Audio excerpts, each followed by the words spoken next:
사람은 완전하지가 않죠.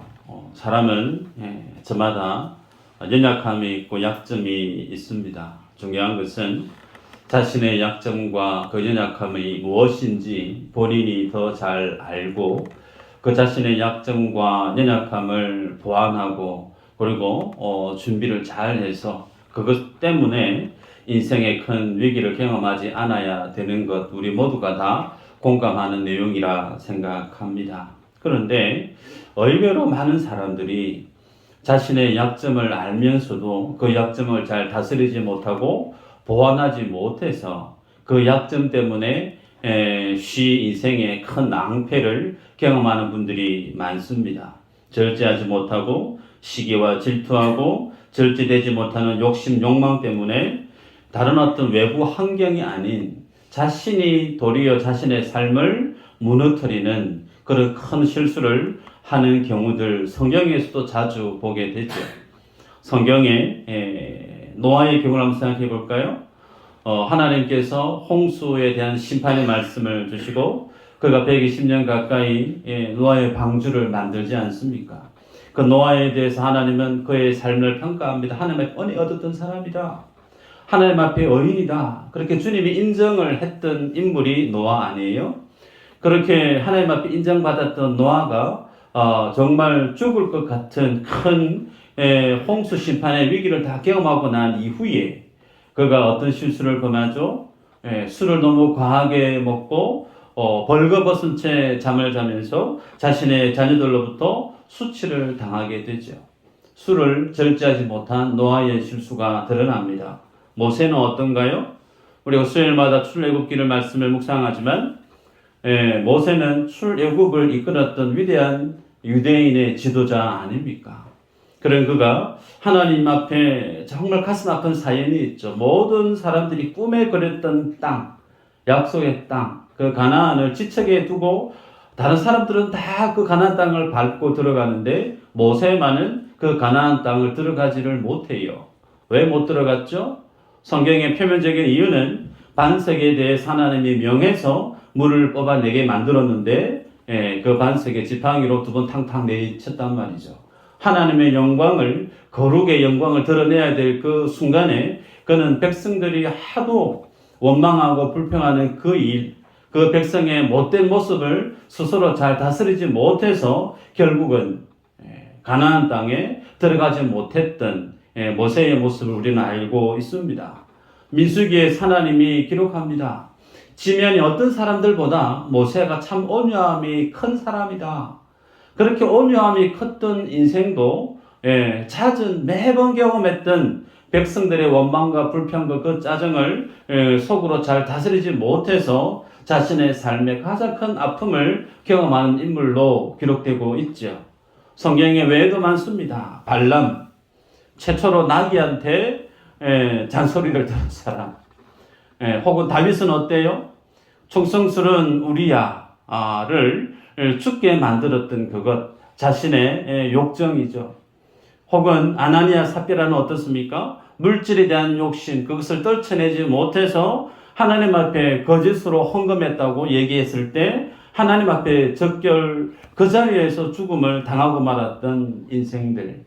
여러분, 사람들은 저마다 약점이 있어요. 근데 그 약점을 잘 다스리고 잘 보완하면 얼마든지 영향력 있고 멋진 삶을 주님 앞에 살아낼 수 있는데 좀 전에 제가 말씀드린 그 모든 인물들 성경에서 나름 이름이 있고 영향력이 지대하게 컸던 믿음의 거목들입니다. 근데 그분들이 인생의 오점을 하나씩 남기고 가고 있는 것, 믿음의 아킬레스건을 그들이 잘 다스리지 못했다는 거예요. 그런데 그런 믿음의 아킬레스건 속에 그들이 넘어지고 실수하게 되어지는 그 근거가 무엇인가? 물어 그 근원을 찾아가면 그 자리에 뭐가 있느냐면 교만이라고 하는 부분이 있어요. 교만. 모든 죄의 그 근원을 찾아가서 보면 그 교만 때문에 자기 자신의 삶을 무너뜨리게 되어지는 계기가 됨을 성경을 통해 보게 됩니다. 오늘 우리가 읽었던 본문에도 자신의 교만 때문에 그의 삶을 스스로 불행의 늪으로 이끌었던 사람 아사랴 왕이 소개되죠. 성경에 아사랴 왕 이 사람은 16살에 유다, 남유다의 왕으로 등극합니다. 그리고 무려 52년 동안 남유다의 왕으로 치리했던 인물로 기록하고 있죠. 혹은 이 아사랴 이 사람의 이름을 우시아라고도 이름을 합니다. 그래서 한 인물이지만 이름이 두 가지로 성경에 나타납니다. 여러분, 병행기사로 불리는 역대하 26장에 보면 그가 남유다의 부국 강병을 위해서 얼마만큼 심혈을 기울였던 인물인지를 소상히 기록하고 있습니다. 말씀을 드리면요, 농사를 위해서 광야에 망대를 세우고 물웅덩이를 파고 경작지를 개간을 합니다. 그래서 소출을 늘렸습니다. 군대도 새롭게 개편합니다. 그래서 군인들이 들고 싸워야 될 갑옷, 창, 칼, 혹은 활, 물맷돌에 돌에 이르기까지 다 구비하고 새로이 신식 무기를 만드는데 투석기를 새롭게 만듭니다. 이 시대의 투석기는 오늘날의 무슨 무기와 같을까요? 장거리 미사일 아니겠습니까? 그런 투석기까지 보완해서 남유다의 국방력을 상당히 정대시켰던 인물이 우시야, 아사랴 왕임을 성경이 기록하고 있습니다. 그래서 막강한 그 군사력 때문에 블레셋과 그리고 암몬 족속까지 속국으로 만들어 버립니다. 그래서 블레셋과 암몬을 속국으로 만들어서 조공을 받게 되어지죠. 이 정도 나라가 부하게 되어지니 애국을 비롯한 많은 나라에 이르기까지 이 우시아라고 하는 이 아사랴 왕의 소문이 널리 퍼지게 됩니다. 그리고 나서 이 모습 앞에서 성경은 그의 업적을 이렇게 평가합니다. 역대하 26장 15절에 이렇게 기록합니다.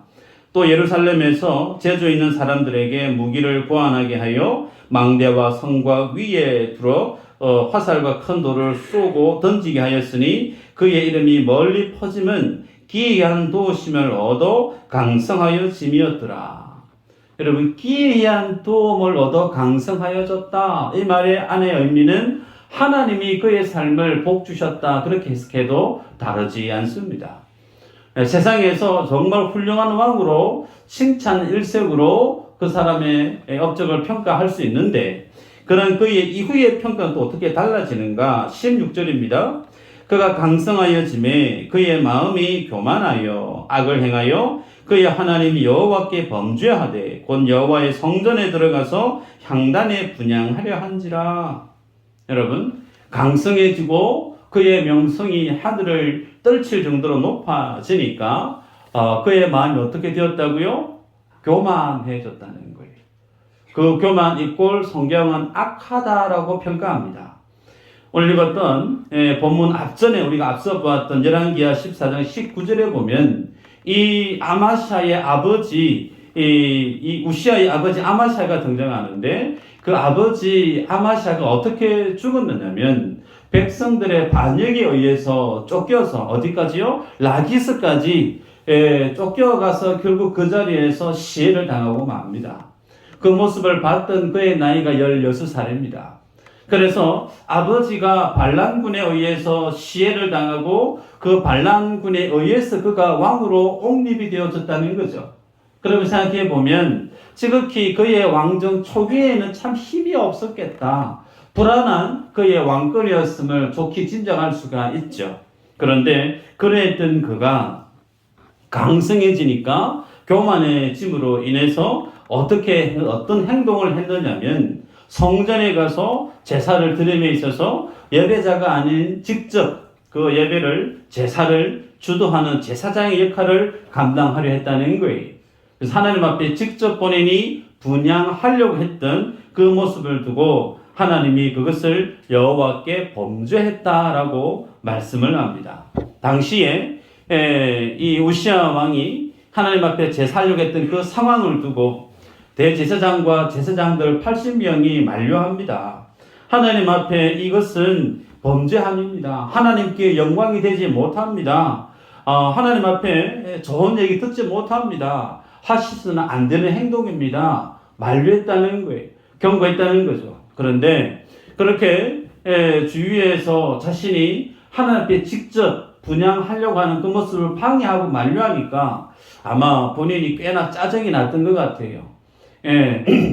자기가 어느 정도 모든 사람들이 인정을 받고 있는 그 위치에 있는 본인이 이 정도는 내가 할 수 있는 일인데도 옆에서 계속 말리니까 화를 냈습니다. 근데 화를 냈던 그 순간에 어떤 일이 있었느냐면, 분양하는 그 향로에 손을 대고 화를 냈을 때 하나님께서 그의 이마에서부터 나병이 발병하게 만들어요. 소위 문둥병이죠. 문둥병이 발병하게 만들어서 그는 죽을 동안 그 나병에서 노임을 받지 못합니다. 그리고 나서 그 나병이 생겼기 때문에 그는 평생 나병 환자로 격리되어서 살아야만 했고 그의 왕궁이 있었음에도 불구하고 그 왕궁에 거하지 못합니다.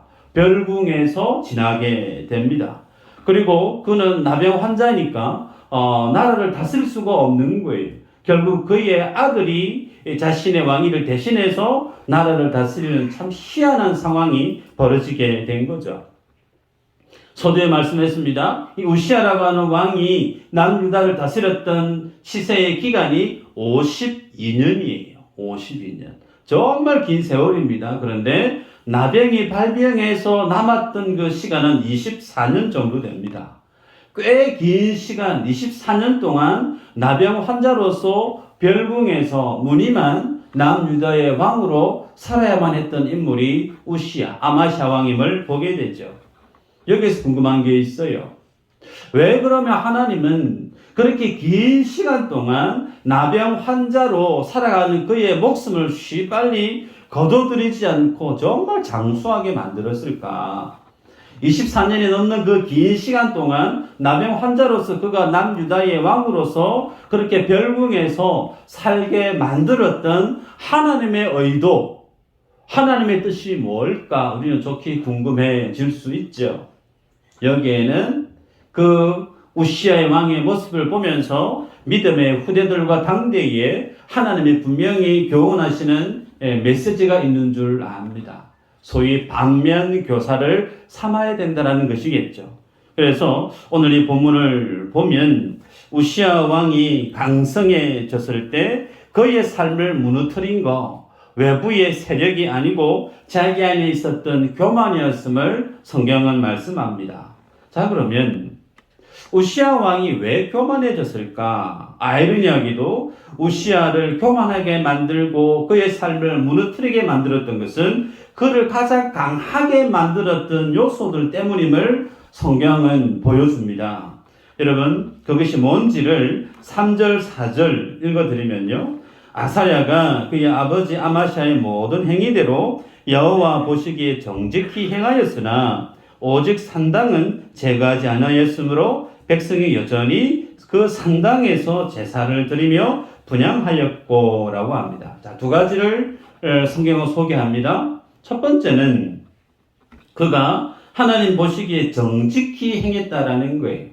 그가 강성한 형통한 남유다의 왕으로서 왕권을 강화시킬 수 있었던 첫 번째 이유가 여호와 하나님 앞에 정직히 행했던 남유다의 왕이었기 때문이다라고 성경은 밝힙니다. 역대하 26장 5절에는 이렇게 똑같이 설명하는데요. 하나님의 묵시를 밝히 하는 스가랴가 사는 날에 하나님을 찾았고 그가 여호와를 찾을 동안에는 하나님이 형통하게 하셨더라. 여러분, 우시아 왕이 강성한 군주로 될 수 있었던 배경에는 그의 곁에 스가랴라고 하는 하나님의 묵시를 밝히 하는 하나님의 말씀에 능통한 지도자가 그에게 있었다는 거예요. 그래서 그가 살아있는 동안에는 그가 하나님의 말씀에 준해서 모든 나라를 다스려 갔기에 하나님이 그의 삶을 기이하게 정말 강성하게 만들어 주었다라는 겁니다. 기억하실 것은 오늘 이 역대하 26장에서 5절에 이하로 말씀하는 이 스가랴는 우리가 알고 있는 스가랴 선지자가 아닙니다. 스가랴 선지자는 다른 시대의 인물이에요. 그래서 동명이인입니다. 자, 두 번째는 그가 강력한 군주로 설 수 있었던 배경은 다름 아닌 산당신앙입니다. 산당신앙. 우리가 알고 있습니다.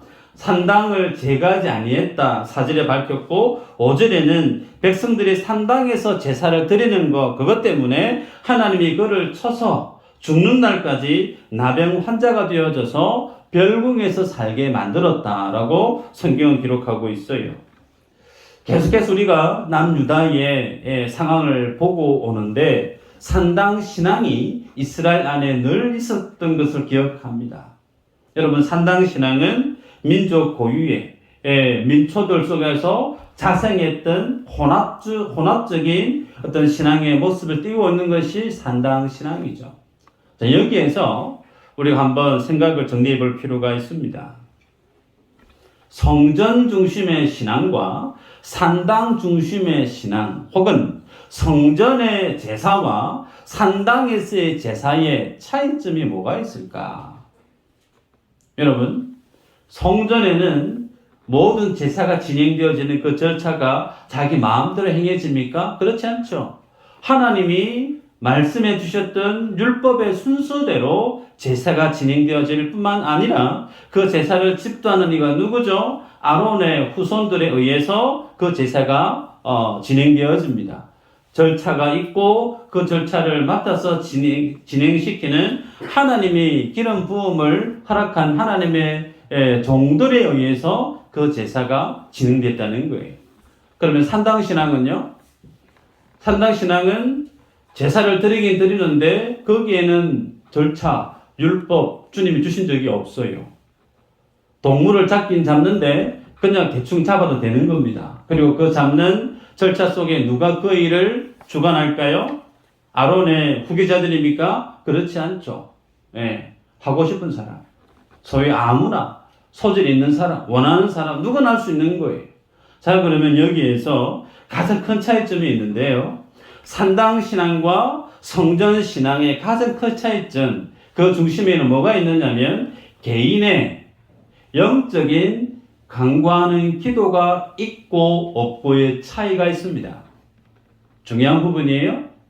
그러면 성전에서 제물을 드리고 제사를 드릴 때 개인의 기도, 개인의 간구가 진행되어질 수 있을까요? 없습니다. 예배자가 제사 드리는 자가 제물을 끌고 와서 안수기도를 합니다. 그러고 나서 그 제물을 잡습니다. 그러고 나면 그 나머지 일들은 누가 다 진행을 시키죠? 다들 말 안 하실 거예요? 제사장이 다 나머지를 다 진행합니다. 제사장이 그 제물을 끌고 온 사람을 위해서 제사장이 대신 기도를 합니다. 중보 기도를 하죠. 그러면 산당에는 그 제물을 다 잡고 난 다음에 누가 기도할까요? 본인이 기도해요. 본인이. 그래서 성전의 제사와 산당의 제사의 가장 큰 차이점은 개인의 기도를 할 수 있느냐 할 수 없느냐 차이입니다. 그러면 일반 민중들에게 있어서 가장 영적인 그 니드를 채워줄 수 있는 가장 매력적인 장소 어떤 신앙일까요? 산당 신앙이겠죠. 몸이 아픈데, 돈이 필요한데, 성진 시험이 있는데 다양한 사안들이 있을 겁니다. 그것 두고 하나님 앞에 좀 기도하고 싶은데 기도하고 싶은 장소 성전에 가서는 잘 못해요. 그 회막에 들어가서는. 그런데 산당에 가서는 내가 마음껏 할 수 있는 겁니다. 그래서 일반 그 민중들의 그 산당 신앙의 그 영적인 니즈를 누가 받느냐? 우시아 왕이 본 거예요. 그것을 허용합니다. 허용함으로 인해서 그 백성들의 지지를 받아서 그의 힘으로 통치의 기반으로 삼았던 이가 우시아 왕입니다. 그럼 여기에서 한번 짚고 넘어가십시다.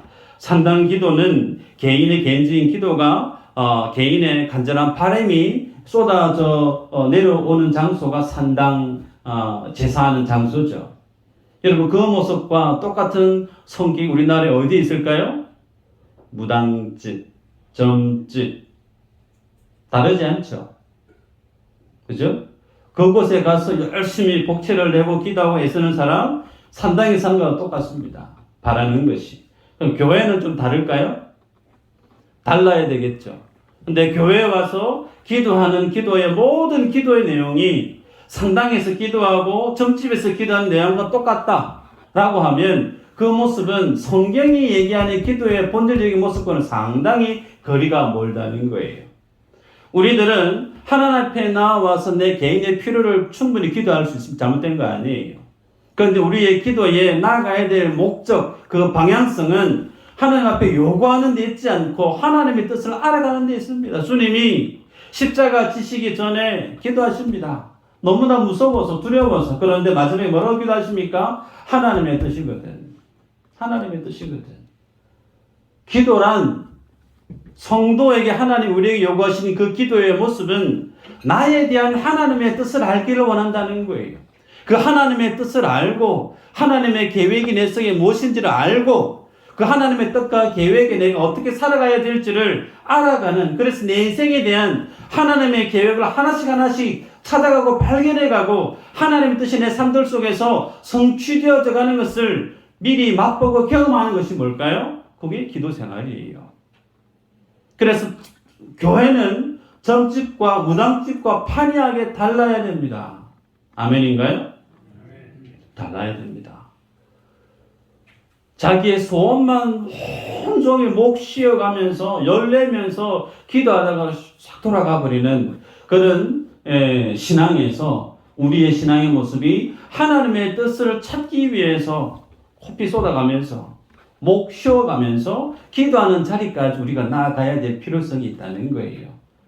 그래서 성경은 하나님 앞에 그 하나님의 뜻을 찾지 않고 자기 마음대로 필요한 것들을 마치 우상에게 요구하듯이 제사했던 그 제사의 행위를 두고 하나님 어떻게 평가했느냐면 저들이 나를 버렸다라고 하나님은 말씀합니다. 여러분, 하나님을 버렸다. 하나님의 뜻에 대해서 갈급해하지 않고 내 필요에 대해서만 모든 시간을 오롯이 투자하고 돌아가 버리는 그 신앙의 행위는 하나님을 하나님으로 예배하는 것이 아니고 여러의 많은 우상 중에 하나로서 택해서 단지 내 삶의 필요를 공급받을 수 있는 그러한 막연한 신으로 전락시켜 버렸기 때문에 하나님이 그렇게 신앙하는 이스라엘 백성들 향해서 저들이 나를 버렸다라고 주님이 말씀했다는 거예요.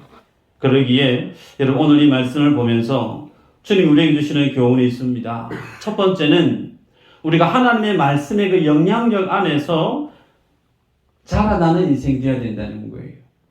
여러분 오늘 읽었던 본문에 보면 역대하 26장에 우시아 왕이 하나님 앞에 정직히 행할 수 있었던 이유가 그의 곁에 말씀의 지도자였던 스가랴가 있었기 때문이죠.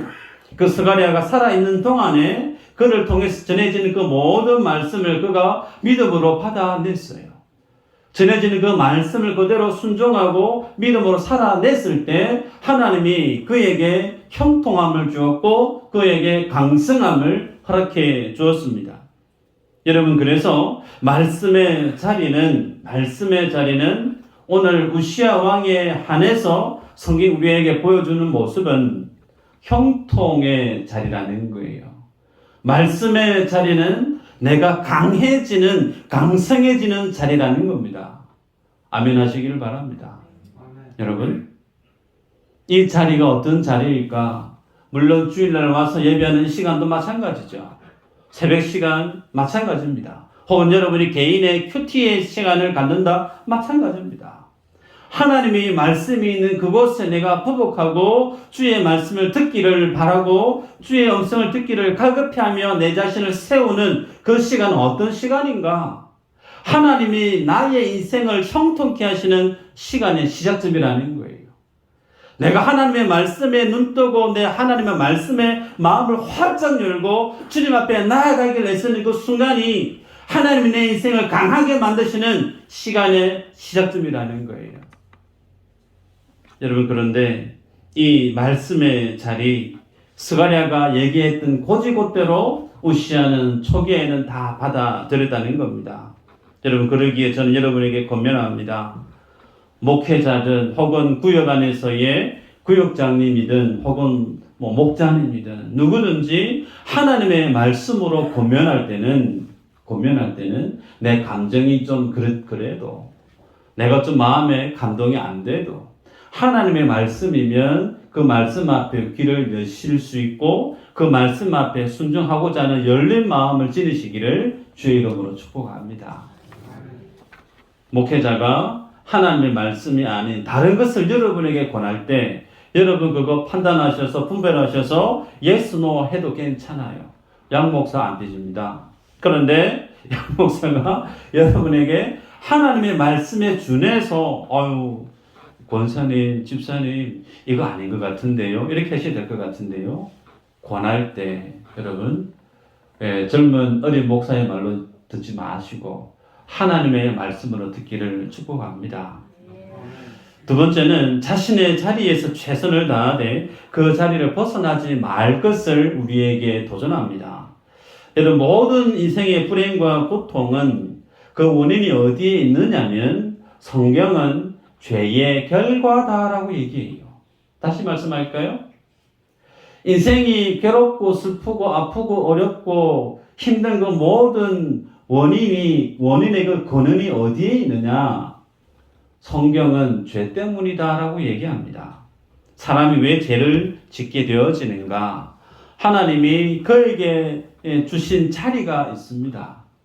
그에게 주신 자리. 소위 아담과 하와가 하나님으로부터 피조물로서 에덴 동산에서 하나님이 그들에게 준 그들의 삶의 자리가 있죠. 그런데 그 자리를 사단의 유혹에 넘어가 버려서 그 자리를 이탈해 버립니다. 벗어나 버립니다.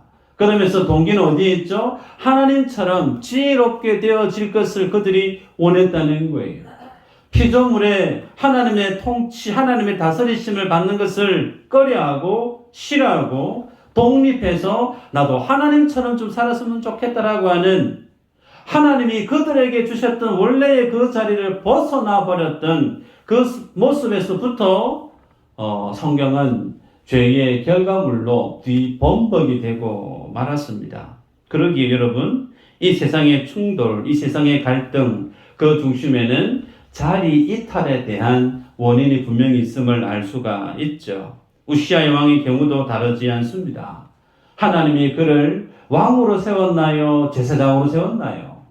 하나님이 그를 왕으로 세웠습니다. 그러면 왕은 뭘 해야 되는가? 왕의 직무를 감당하면 될 일이죠. 그런데 우시아 왕은 왕으로서의 직임이 아닌 제사장이 해야 될 그 일에 자신이 월권을 행했음을 성경이 기록하고 있고 그것을 하나님은 악한 죄다라고 명시하고 있습니다. 자, 그러면 우시아 왕이 왜 제사장이 해야 될 그 직무를 본인이 월권을 해서 그렇게 하려 했을까? 여기에는 이유가 있습니다. 여러분, 제사장은 하나님의 율법에 통달한 사람이 맞습니다. 하나님의 율법에 능통한 사람이 돼야 되죠. 그런데 이 당시 왕은 어떤 역할을 할까요? 왕도 동일하게 제사장처럼 기름 부음을 받은 사람이죠. 그가 나라를 통치할 때 이 시대의 나라의 법은 율법이 그 나라를 통치했던 근간입니다. 그러기에 왕도 율법을 등사해서 그 율법을 늘 봅니다. 그 율법을 보고 율법에 준해서 시시비비 백성들의 재판에 대해서 크고 많은 일들에 대해서 분별하고 판단하고 나라를 지혜롭게 통치할 수 있죠. 자, 그러면 제사장도 하나님의 율법을 열심히 익히고 배우는 것처럼 성실한 왕도 하나님의 율법에 대해서 열심히 익히고 배우게 되죠. 여기에서 문제가 일어나는 겁니다. 나도 제사장만큼 하나님의 말씀 잘 안다는 거예요. 자네만 하나님의 말씀 잘 아는 게 나도 열심히 율법을 공부해서 나도 잘 안다는 거예요. 그래서 그 잘 안다라고 하는 그 사실 때문에 제사장이 해야 될 그 일을 넘어갔던 월권했던 우시아의 모습을 증명할 수가 있습니다. 또 하나는 산당 신앙의 영향력이 원인이었음을 또 생각할 수가 있습니다. 여러분, 산당 신앙 그 중심에는 개인적인 기도의 욕구가 자리하고 있었다 그랬습니다. 근데 왕인데 그것도 하나님 앞에 기도하고 싶은 마음이 있는 거예요. 그런데 기도하고 싶은 그 마음의 바람을 시시콜콜 제사장에게 다 설명을 해서 이 기도 좀 해주세요라고 말할 수가 없는 거예요. 산당신앙에서는 본인이 제사를 다 집례하고 본인의 기도를 하나님 앞에 아릴 수 있으니까 이참에 나도 분양할 때 내가 그 분양을 하고 내가 원하는 기도를 하나님께 좀 올려드려야 되겠다라고 하는 그런 생각이 혹 있지 않았나 짐작하게 됩니다. 중요한 것은요, 이 일들로 인해서 그는 분명히 하나님이 세우신 영적인 그 질서를 본인 스스로 무너뜨리고 말았다는 거죠. 이 일로 그는 나병이 발병했고 왕궁에서 쫓겨났고 별궁에서 무려 24년 동안 갇혀 살았고 그 나라는 자기의 아들이 대청정하게 되어졌던 상황이 벌어졌습니다. 죽었을 때는요, 나병이던 환자이기 때문에 유다의 조상들의 그 왕실에 안치되지 못하고 왕들의 그 시신이 있는 묘실 근처 가까운 곳에 그가 안치되어지는, 죽어서도 상당히 불행한 삶을 기록하고 있는 인물이 바로 우시야 왕입니다. 여러분, 이 말씀을 보면서 저는 얼마 전에 우리는 임직식을 가졌습니다. 저는 우리 교회의 위임 목사가 되었고 또 함께 장로로, 권사로, 집사로 임직하신 많은 분들이 계시죠. 이 말씀을 통해서 전합니다.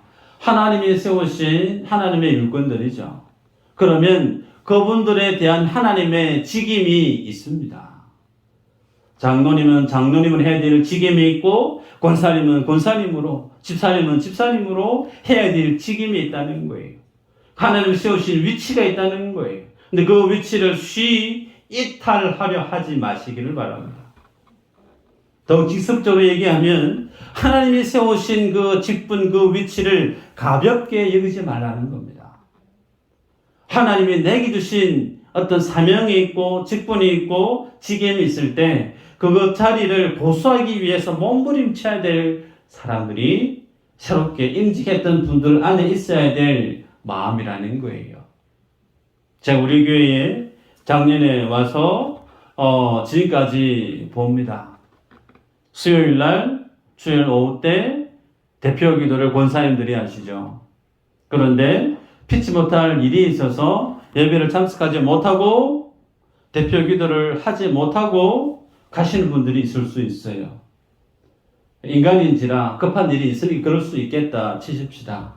그런데 그 부분에 대해서 담임 목회자한테 얘기하셨던 분이 딱 2분 계셨어요.